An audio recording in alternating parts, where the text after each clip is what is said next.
Alright, so today I'm going to be talking about dropsy in fish.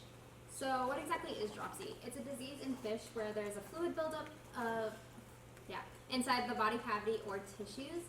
So it can also be a symptom of other diseases like liver or kidney damage, and it is often fatal in fish. So some causes of it, it's mostly caused by bacteria. So the Aeromonas, which is a gram-negative bacteria, so that means it has a thin peptidoglycan layer. And also it can be caused by a compromised immune system due to stress factors like poor water quality, ammonia or nitrate spikes, or improper nutrition. So some symptoms, so bloating, which is mainly in the belly, so is that bloating there? yeah, so this is bloat in the belly. Behavioral changes like lethargy, staying near the surface, so kind of like this fish is doing right here, and a lack of appetite. And then also a really good symptom and telltale sign is the pine cone appearance, which I'll show you later on. So some treatment. So what you can do is move your sick fish to a hospital tank. Add a teaspoon of aquarium salt to a gallon of water. You can treat it with antibiotics, and it actually can be treated if it's caught early enough. So, prevention. So doing regular water changes, no overfeeding, test the water regularly, and cleaning the tank. So like I was saying earlier about the pine coning, you can see it within this betta fish. The scales are kind of poking outward and making this pine cone type of appearance. And that's often pretty fatal from there on once you see that. So the reason why I'm talking about this is this actually happened to my fish. So this is Blaze. What I was feeding him before all of this happened was 2 dried bloodworms and 3 pellets every other day. He was approximately 3 years old when this happened. So at first it was bloating is what I saw, and I've dealt with him with bloating before, so what I did is I gave him peas because that supposedly helps them. It just got increasingly worse, and then I started seeing behavioral changes. So he normally flares a lot, which is when he puffs out his gills to try and defend himself, and he stopped doing that after a while. And then he kind of just stayed near the top of the tank and wouldn't really go anywhere, or he would stay near the bottom. And normally he does that if he's sleeping, but as soon as you turn on the light, he thinks he's getting food, so he'll swim up, but he stopped doing that, so that's what I saw. And then the final thing was he started pine coning. So when he started bloating, after I gave him peas, I tried fasting him for about 2 weeks. In case it was just bloat, and he just wasn't passing any waste. Obviously that didn't work. I moved him to a hospital tank and gave him aquarium salts, and then I ended up giving him antibiotics as well to try and help that out if it was bacteria. So as you can see, I changed that. So this is what he looked like beforehand, and obviously you can see that there's no bloat, but then it got increasingly worse, and you can actually see that his scales are starting to puff out a little bit and doing pine cone. I ended up euthanizing him because it was fatal. Yeah, so I actually euthanized him myself because I called all the vets in my area and none of them were able to euthanize a fish. So after some research and with a little bit of help from a vet, they talked me through it, and you can actually euthanize a fish yourself. Okay, no. Don't give us age.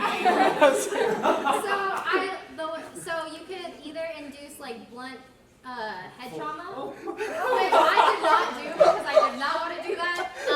So you can actually really put a little bit of clove oil into the water, and you mix it up, and then you add it to their water, and in like a small dose, it starts to put them to sleep, and they'll eventually just stop, and then you increase the amount of clove oil you put in, and it eventually kills them. Is this what you did then? Yes, that's what I did. So adding a big dose of clove oil will euthanize them. Interesting. Okay. So that's my story. We're back to the fish. Okay, what kind of fish is this? I don't know. It's a betta fish. A betta fish, okay. Yeah. I don't know anything about fish except I love walleye. Sorry. Any comments, questions? I mean, it's kind of neat whenever you do fish stuff, you treat the water and that treats the fish. I mean, that's what I've heard a lot. I think there's something over there. I was just gonna ask, what does the water help do specifically The to the aquarium fish? water or something? Yeah, Or you like move the it to hospital? hospitalized tank. What is that? What is it supposed to do? I think it's just fresh water. So then that's been already like calculated to the right temperature, the right pH, the right ammonia, and all of that jazz. And then it also takes it away in case there was something wrong with the water beforehand. It's Is just it out of that a water. smaller Yeah. amount of, okay, so it's kind of like a hospital pen. Mhm. Like when you have a sick cow, you take it to the hospital pen. You have a sick fish, you put them in the hospital Yeah. aquarium, whatever. So when I did it, he went from a 5-gallon tank to a 1-gallon tank. Here's another comment. Yeah. Oh, I was just gonna say, I know also, with fish tanks, some of the treatments will actually kill like live plants if you have any in the Yeah, tanks. and that would be another reason to move them into this hospital pen aquarium. This is freshwater, I'm assuming, fish? Because, you know, there's freshwater fish, there's seawater, saltwater fish, so, yeah, it's an amazing thing. He's gonna go back to something. No, I'm not gonna else. talk about. I'm not gonna talk about how you He's murder gonna your ask, do fish. you use a hammer? Actually, since we're there, so what would blunt force trauma entail? So their Oh, that's not my brain- main question, but let's go there. So their brain is located right behind their eye. Uh-huh. So just inducing trauma to that area can kill them. Like with a drop kick or something, or? No, so the way I saw it online when I was looking it up is, especially if you were like killing fish for like food, you would stab them right there with like a knife Dude. into their brain essentially. And maybe cut that area? Yeah, you would cut it. Or I saw in a like picture that they just like wrapped it and then hit it. So Yeah. Okay. what drama? So, more to the direct question, the actual pine coning. Is that just a? How do I put this? Is that like a physiological response for the fish to try and better itself, or is that just an adverse thing that happens? I believe it's adverse just because there is the fluid buildup in the cavity. And it just so kind of puffs yeah. everything else out? Mhm. Okay. Yeah, because I didn't follow that right away, but you know how pine cones, we have lots of Yeah. them here? Yeah. They spread out. Yeah, I think so that's this what, fish, yeah, you can see it Look at that. too. yeah. It kind of looks cool. Yeah, I was thinking the whole shape of the fish was a pine cone, no. No, These it's, things coming yeah. off, yeah. Yeah. Yes. The question was is, what antibiotics do they use? They can use erythromycin. There's some fish making companies that do certain antibiotics to try and treat it. I know there's something called Melaflax by API. I don't remember what we used. It was something random, but it was kind of just like a last resort because we didn't really know what was happening. and this is where your exotic vet comes in perfect to ask them what they recommend. You put so much into a gallon of water, I'll let you. Yeah. What was the concentration of antibiotics you put into the aquarium? I'm sorry, what was that? What was the concentration? Concentration? Of the antibiotic, you're saying? Yeah. She probably doesn't have that now. I mean, she could find out, because if you have a gallon of water, how many cc's, and if you had the bottle. I believe when I was reading it, it was around 1 milliliter to a gallon, essentially. Yeah. So it's like very small. Yeah. Small, and It's- depends on how concentrated the antibiotic is too, right? You know, so you'd have to, find out exactly. Yeah. I guess I kind of answered my question, but if I was gonna ask, the antibiotic treating the water, or is it like something that the fish would eat, like a food pellet type No, of so thing? it goes into the water, it dissolves, and then because they breathe. Yeah. Yeah. Yeah, because so you put the treatment in the water, but you do that because then the fish is surrounded all sides.